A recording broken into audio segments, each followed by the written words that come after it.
crossed up. They're crashing behind him in the aftermath. We've got London.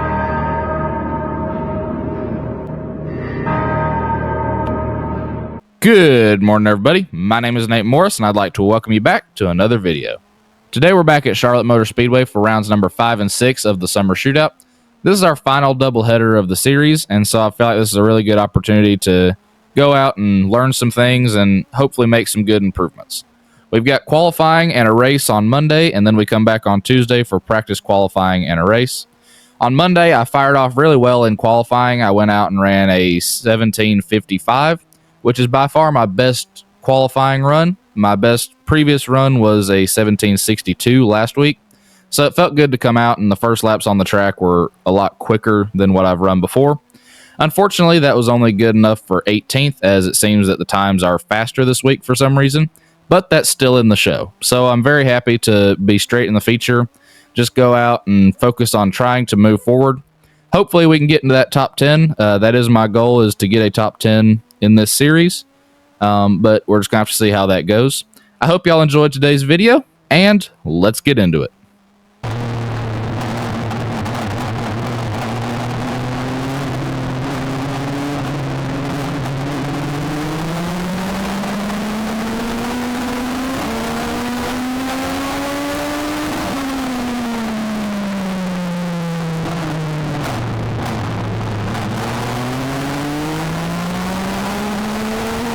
And Hunter Jordan in row number 2.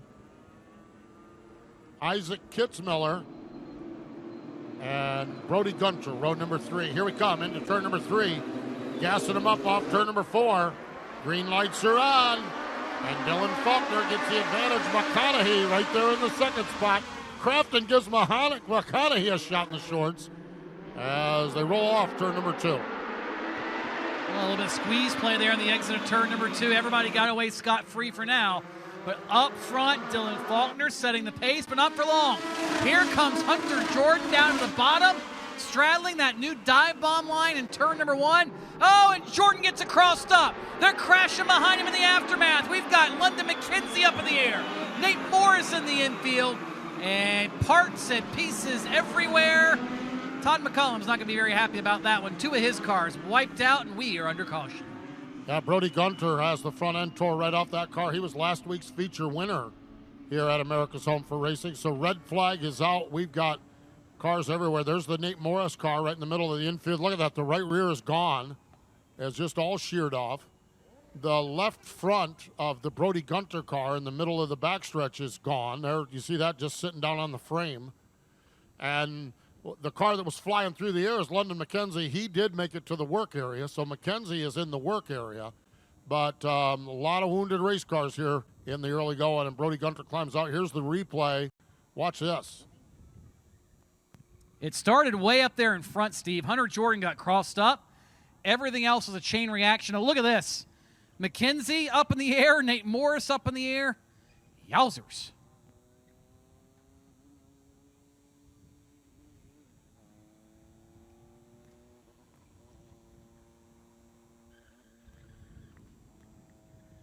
Ouch. Well, that was short-lived. Made it about 1.5 laps there.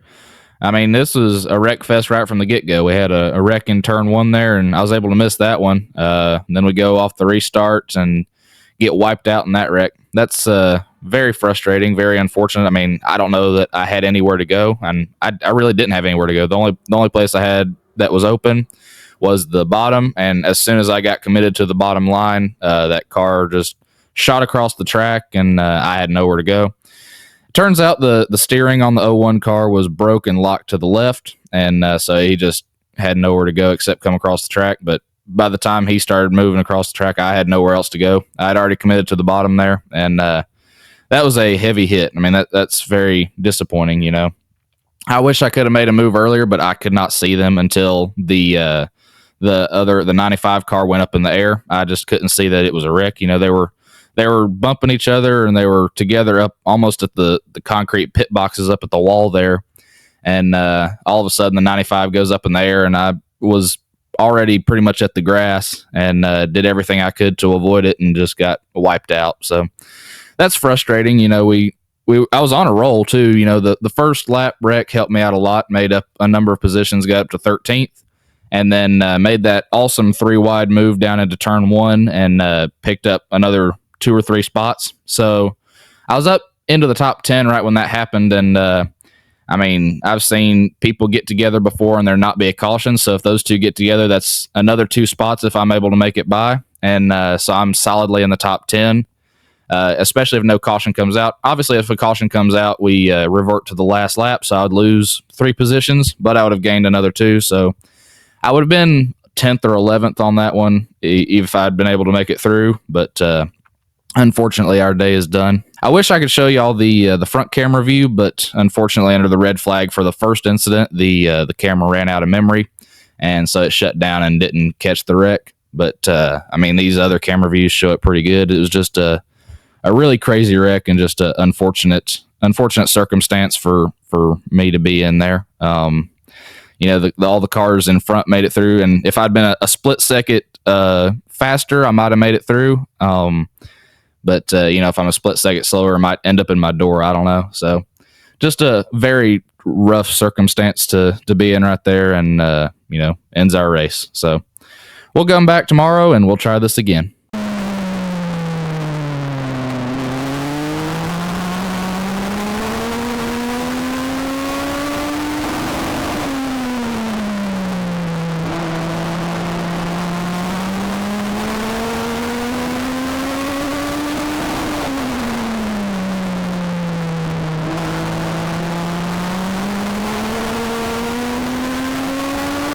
All right, y'all, we're back out here for round number 6, and this car is fast. First off, I want to thank everybody at 510 Racing for getting this thing put back together last night so we can come out here and have another shot at this race. And this thing, like I said, it's quick. In the second practice run, I went out and I ran a 17:47, which put me 9th fastest, and that's just blown my mind. I mean, that's wild. We went out in qualifying here, and I ran a 17:49, which is by far my fastest qualifying lap again. So this is just such a great day so far. In qualifying, I qualified 14th. So my first ever top 15 qualifying in an INEX event, especially at a shootout race. So yeah, I am extremely excited for today's race. I think we've got a good shot at getting at that top 10. But you're just going to have to see how that plays out. But I think we've got a really good shot at it. Jackson Denton, Carson White, or Cameron White, Hunter Jordan, Leighton Harrison, and Jackson Reynolds in front 12. Here they come off turn number 4, 25 laps the distance, and Michael Crafton sets the pace down into turns 1 and 2. You know, when you're having one of those seasons, sometimes you can do no wrong, and it's better to be lucky than good. This might be the case for Michael Crafton. You put a guy that's won so many races up front on the invert. Sometimes it just is a matter of being lucky, and that's when you put yourself in the spot, you take advantage of the opportunity. Michael Crafton is doing just that. Out to about a 3-car length lead now over last night's winner, Isaac Kitzmiller. And look at Brody Gunter. He was the pole sitter, got inverted to 5th. He's already back up to 3rd after that team spent all night rebuilding that race car, Steve. It was destroyed on the backstretch last night. And here it is, pole speed, and now making a run for 2nd. Yeah, Brody Gunter's crew had to do yeoman's duty to get that car back together. It was sitting right on the frame rails over in the middle of the backstretch last night, and he's up to 3rd spot and nipping at the back bumper of last night's winner, Kitzmiller. So great battle for position number 2 there as Michael Crafton is the race leader. Crafton sets the pace as Kitzmiller runs in 2nd spot. 3rd is Brody Gunter. 4th spot, there's a change for that position. London McKenzie gets the best of Aiden McConaughey. So put London McKenzie up in position number 4 in that black number 95 car. McKenzie was also part of that same accident that Brody Gunter was part of. He and his teammate Nate Morris both got a piece of that one. It was not a good night for the 510 Racing stable. I don't think they got very much sleep at all. The caffeine was strong, but their cars are strong, including the 87 now. That's Dominic Chisholm, Brody Gunter's teammate. He takes a spot now. That's back for position number 9. Well, I'll tell you, we watched Michael Crafton lead a lot of laps. What we haven't seen is a faster car than him. Well, we haven't seen it until now. Isaac Kitzmiller is faster than Michael Crafton, and he has closed down the margin just a little bit as he makes his way up off from turn number 2. Crafton is your race leader, but Kitzmiller's a little quicker down into turn number 3. He is a wee bit quicker, and you look at the stopwatch, he's a wee bit quicker the last few laps.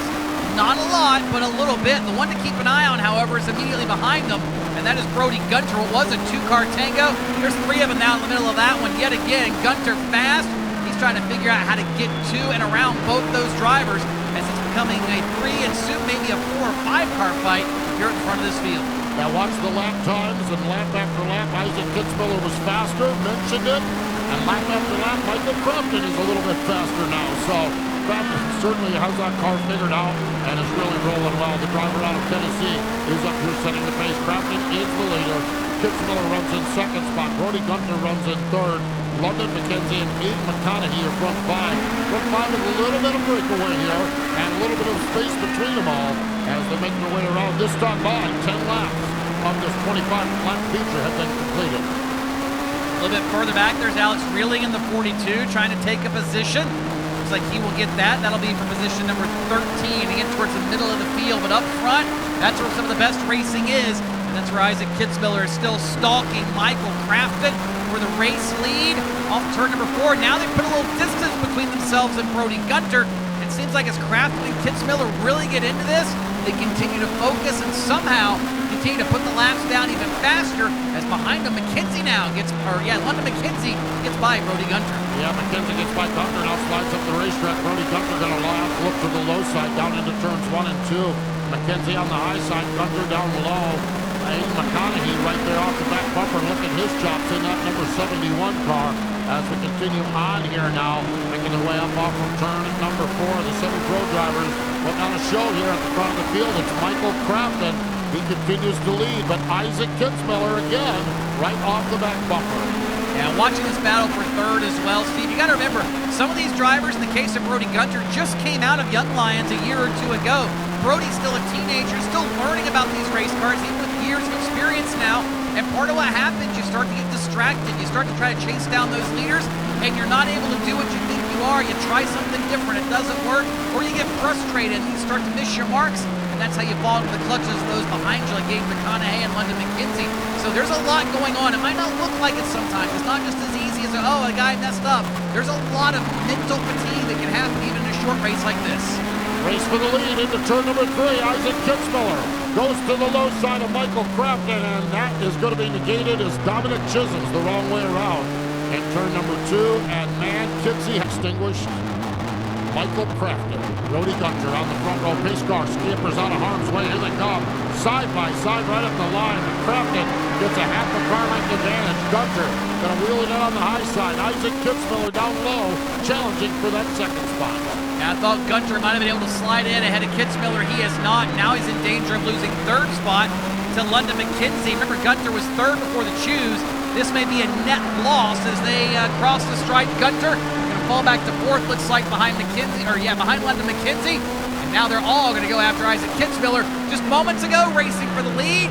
Now trying to fend him off from going freight train around him for the second spot. Yeah, boy, I'll tell you, I think London McKenzie has a fast race car. Oh, Kitzmiller able to slam down into that third spot and fend off the challenge of Brody Gunter. I'm going to be interested to see, well, Kitzmiller gets to the back bumper of McKenzie, slides him up the racetrack. These two battling is a heck of a show, but that is allowing Michael Crafton to step out on this one. So Kitzmiller now takes that second spot back. London McKenzie right back in third. He gets to the back bumper and gives him the heave-ho down into turns 1 and 2. And you can bet that will be repaid here in turn number 3. Yep, Kitzmiller right there. And doink, doink, doink, doink, doink. Yep, just as we expected. While both of them slide up and open the door briefly for Brody Gunter. Guys, you better be careful. There's a whole line of about 6, 8, 10, 12 cars. And if you get ruffled up out of the groove, you may lose a ton of spots here as we close in on the final 5 laps. Yeah, they are really lined up there from second on back. London McKenzie has that second spot now. He's been able to secure it. Isaac Kitzmiller is there. Brody Gunter runs in position number 4. Jackson Denton to the low side of Aiden McConaughey. Battling for the 5th spot. Hunter Jordan gets slid up the racetrack. Clayton Harrison gets by him. Cameron White gets by him as they make their way around. Now Jordan gets back down in line as we get down to 4 laps to go.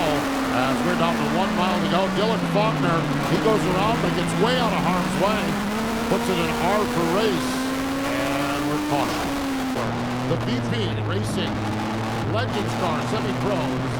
Michael Crafton, Brody Gunter on the front row. London McKenzie, Aiden McConaughey, row number 2. Isaac Kitzmiller on the inside. pace on row number 3. Here we go. Oh, Gunter able to slide down into that second spot. He slid down there. Look at this. 3 wide for the race lead. They're crashing in turn 2.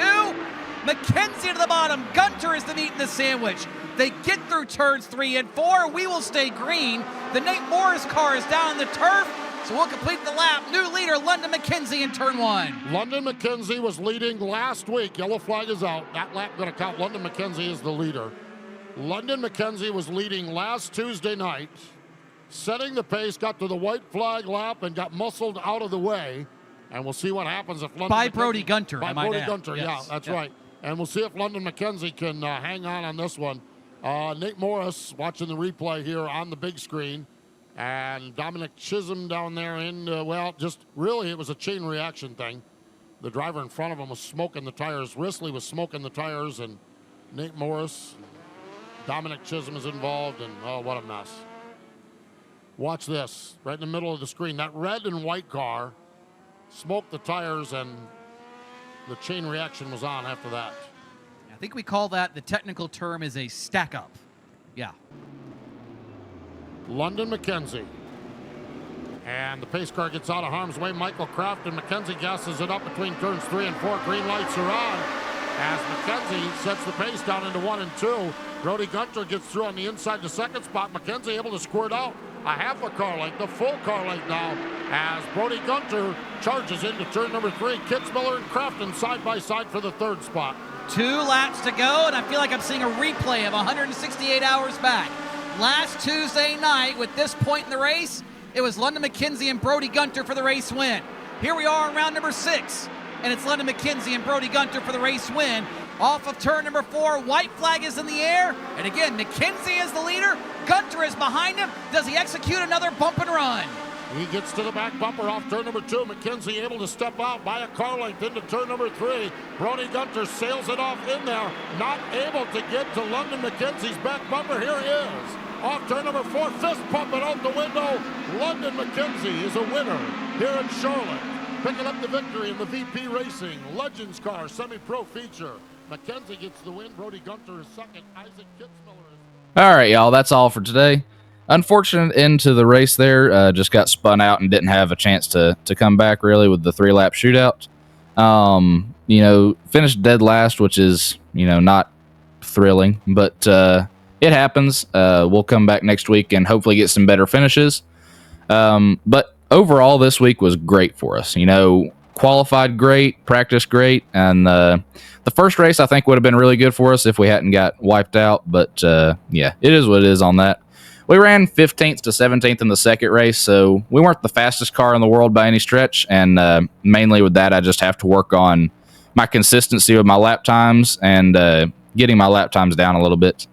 But, to qualify with a 49 is wild to me, because if I did that last year, solidly in the top 10, if not in the top 5 in qualifying, and we qualified 14th here. So that just shows how competitive the field is and how much better everybody is this year.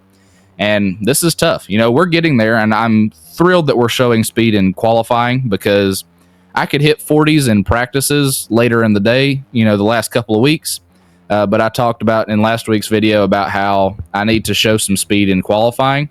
And by gosh, we did that. Came out on Monday with no practice whatsoever and ran a 55. And so that was great.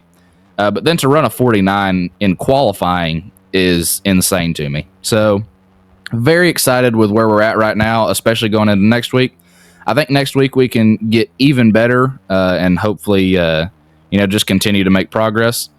After the races were done, we had on-track autograph sessions and fireworks. So all the fans got to come down to the front stretch and get autographs. And so always enjoy getting to meet the fans and sign autographs, and had a great time meeting everybody that came out, and got to watch some cool fireworks in honor of the 4th of July.